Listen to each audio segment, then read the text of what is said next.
Tamandaya ahora investiga propio el mando policía local con el verdad razón. Si por qué yaman tirahan el un pulis designado na Zamboanga City Public Safety Company y el barrio Kagawad del Baliwasan. Asigun na portavoz del mando policía local Chief Inspector Ellen Galvez. Hindi pa klaro el verdad motivo del insidente.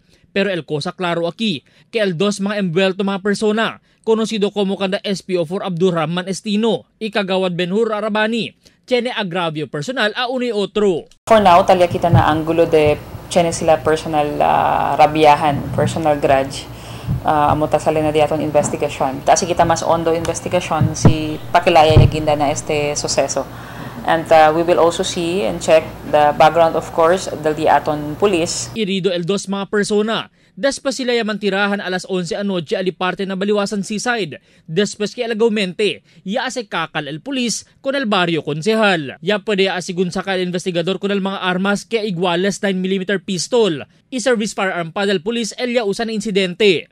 El pulis yan turn over el disuyu pusil service firearms con el diaton investigador at amukal takiara na PS11. El kose ase klaro el PNP. Que hindi asigun este konektado lang din mga operasyon kontra el droga y hindi este lehitimo operasyon, siendo solo-solo lang el pulis na lugar cuando sucede el insidente.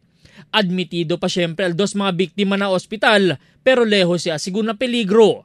Ya que na-target del mas temprano del otoridad el lugar del Baliwasan Seaside na operasyon kontra el droga y el smuggling. Albert Luna, Dateline Zamboanga.